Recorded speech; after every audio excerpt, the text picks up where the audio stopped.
for joining me. I'm going to read chapter 10 of The Lion, the Witch, and the Wardrobe.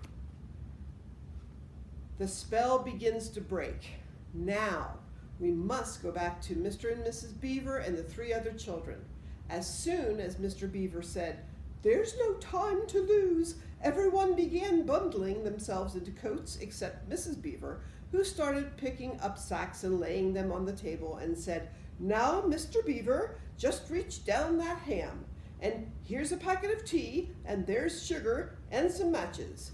And if someone would get 2 or 3 loaves out of the crock over there in the corner." "What are you doing, Mrs. Beaver?" exclaimed Susan. "Packing a load for each of us, dearie," said Mrs. Beaver very coolly.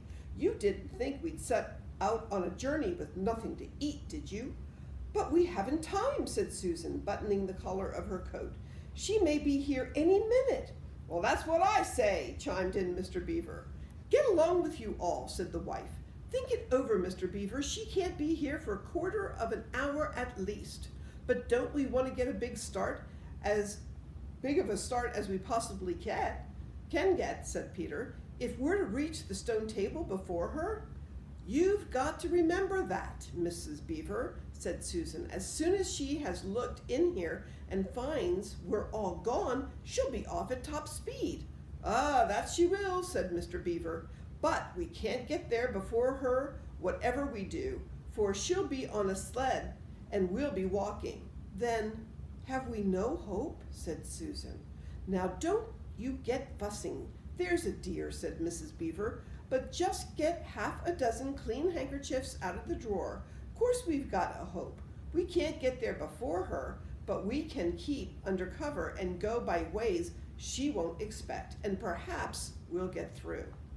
"That's true enough, Mrs. Beaver," said her husband, "but it's time we were out of this." "And don't you start fussing either, Mr. Beaver," said his wife. "There, that's better. There's 5 loads, and the smallest for the smallest of us. That's you, my dear," she added, looking at Lucy. "Oh, do please come on," said Lucy. "Well, I'm nearly ready now," answered Mrs. Beaver at last, allowing her husband to help her with her snow boots. "I suppose the sewing machine is too heavy to bring?" "Yes, it is," said Mr. Beaver. "A great deal too heavy, and you don't think you'll be able to use it while we're on the run, I suppose?" "I can't abide the thought of that witch fiddling with it," said Mrs. Beaver, "and breaking it or stealing it as likely as not." "Oh, please, please, please, do hurry," said the 3 children. And so, at last, they all got outside, and Mr. Beaver locked the door. "It'll delay her a bit," he said, and they set off, all carrying their loads over their shoulders. The snow had stopped, and the moon had come out when they began their journey. They went in single file, first Mr. Beaver, then Lucy, then Peter, then Susan, and Mrs. Beaver last of all. Mr. Beaver led them across the dam and on to the right bank of the river, and then along a very rough sort of path among the trees right down by the river bank. The sides of the valley, shining in the moonlight, towered up far above them on either hand. "Best keep down here as much as possible," he said. "She'll have to keep to the top, for you couldn't bring a sled down here." It would have been a pretty enough scene to look at through a window from a comfortable armchair, and even as things were, Lucy enjoyed it at first. But as they went on walking and walking and walking, and as the sack she was carrying felt heavier and heavier, she began to wonder how she was going to keep up at all. And she stopped looking at the dazzling brightness of the frozen river with all its waterfalls of ice, and at the white masses at the treetops, and the great glaring moon and the countless stars, and could only watch the little short legs of Mr. Beaver going pad, pad, pad, pad, pad through the snow in front of her, as if they were never going to stop. Then the moon disappeared, and the snow began to fall once more. At last, Lucy was so tired she was almost asleep and walking at the same time, when suddenly she found that Mr. Beaver had turned away from the river bank to the right and was leading them steeply uphill into the very thickest bushes. And then, as she came fully awake, she found that Mr. Beaver had just vanished into a little hole in the bank, which had been almost hidden under bushes until you were quite on top of it. In fact, by the time she realized what was happening, only his short, flat tail was showing. Lucy immediately stooped down and crawled in after him.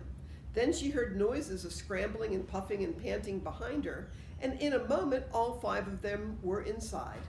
"Whatever is this place?" said Peter's voice, sounding tired and pale in the darkness. "I hope you know what I mean by a voice sounding pale." Do you know what that means, Matt? "It's an old hiding place for beavers in bad times," said Mr. Beaver, "and a great secret.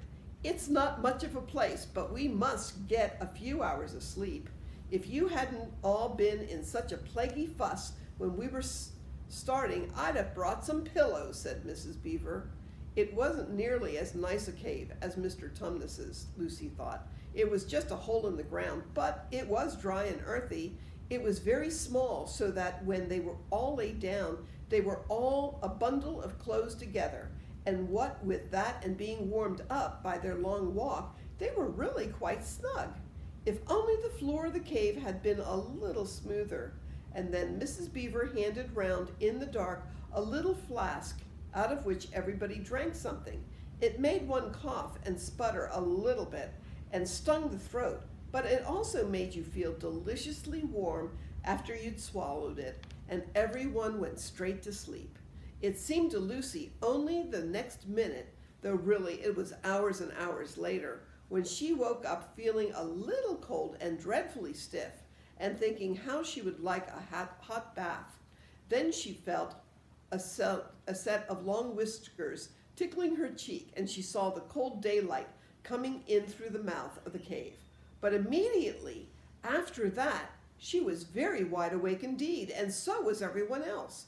In fact, they were all sitting up with their mouths and eyes wide open, listening to a sound which was the very sound they'd all been thinking of, and sometimes imagining they heard during their walk last night.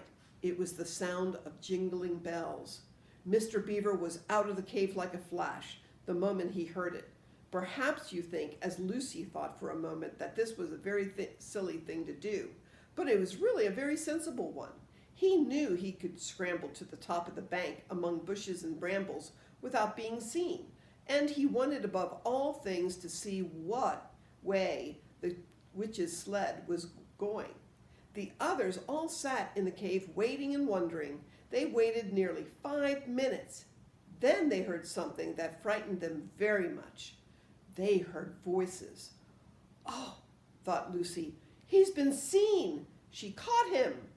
Great was their surprise when a little later they heard Mr. Beaver's voice calling to them from just outside the cave. "It's all right," he was shouting. "Come out, Mrs. Beaver, come out. Sons and daughters of Adam, it's all right. It isn't her."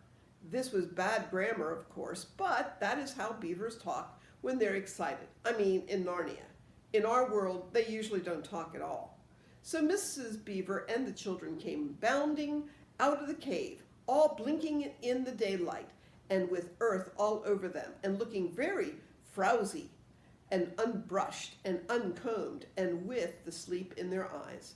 "Come on," cried Mr. Beaver, who was almost dancing with delight. "Come and see. This is a nasty knock for the witch. It looks as if her power is already crumbling." "What do you mean, Mr. Beaver?" panted Peter, as they all scrambled up the deep bank of the valley together. "Didn't I tell you," answered Mr. Beaver, "that she made it always winter and never Christmas? Didn't I tell you? Well, just come and see." And then they were all at the top, and they did see. It was a sled, and it was reindeer with bells on their harnesses. But they were far bigger than the witch's reindeer, and they were not white but brown. And on the sled sat a person whom everyone knew the moment they set eyes on him. He was a huge man in a bright red robe, bright as holly berries, with a hood that had fur inside it, and a great white beard that fell like a foamy waterfall over his chest. Everyone knew him because, though you see people of his sort only in Narnia, You see pictures of them and hear them talked about even in our world, the world on this side of the wardrobe door. But when you really see them in Narnia, it is rather different.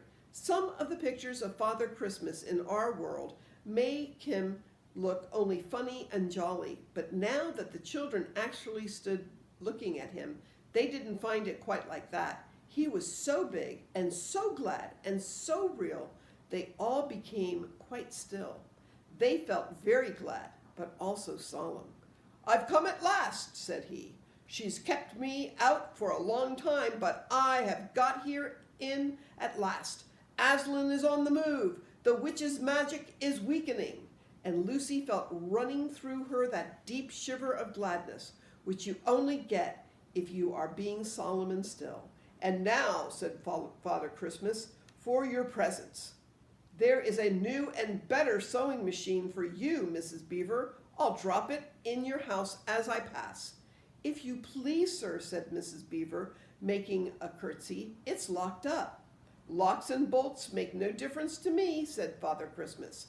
"And as for you, Mr. Beaver, when you get home, you'll find your dam finished and mended and all the leaks stopped and the new sluice gate fitted." Mr. Beaver was so pleased that he opened his mouth very wide and then found he couldn't say anything at all. "Peter, Adam's son?" said Father Christmas. "Here, sir," said Peter. "These are your presents," was the answer, "and they are tools, not toys. The time to use them is perhaps near at hand. Bear them well." And with these words he handed to Peter a shield and a sword. The shield was the color of silver, and across it there ramped a red lion, as bright as a ripe strawberry at the moment when you pick it. The hilt of the sword was of gold, and it had a sheath and a sword belt and everything it needed, and it was just the right size and weight for Peter to use. Peter was silent and solemn as he received these gifts, for he felt they were a very serious kind of present. "Susan, Eve's daughter," said Father Christmas, "these are for you." And he handed her a bow and a quiver full of arrows and a little ivory horn. "You must use the bow only in great need," he said, "for I do not mean you to fight in the battle. It does not easily miss, and when you put this horn to your lips and blow it, then wherever you are, I think help of some kind will come to you. Last of all," he said, "Lucy, Eve's daughter." And Lucy came forward, and he gave her a little bottle of what looked like glass, but people said afterwards that it was made of diamond, and a small dagger. "In this bottle," he said, "there's a cordial made of the juice of one of the fire flowers that grows in the mountains of the sun. If you or any of your friends is hurt, a few drops of this will restore them. And the dagger is to defend yourself at great need, for you also are not to be in the battle." "Why, sir," said Lucy, I don't know, but I think I could be brave enough." "That is not the point," he said, "but battles are ugly when women fight. And now," here he suddenly looked less grave, "here is something for the moment for all of you." And he brought out, I suppose from the big bag at his back, but nobody quite saw him do it, a large tray containing 5 cups and saucers, a bowl of lump sugar, a jug of cream, and a great big teapot, all sizzling and piping hot. And then he cried out, "Merry Christmas! Long live the true king!" and cracked his whip. And he and the reindeer and the sled and all were out of sight before anyone realized that they had started. Peter had just drawn his sword out of its sheath and was showing it to Mr. Beaver when Mrs. Beaver said, now then, don't stand talking there till the tea's got cold. Just like men. Come and help to carry the tray down and we'll have breakfast. What a mercy I thought of bringing the bread knife." So down the steep bank they went and back into the cave, and Mr. Beaver cut some of the bread and ham into sandwiches, and Mrs. Beaver poured out the tea, and everyone enjoyed themselves. But long before they had finished enjoying themselves, Mr. Beaver said, "Time to be moving on now." The end. Okay, next time, chapter 11.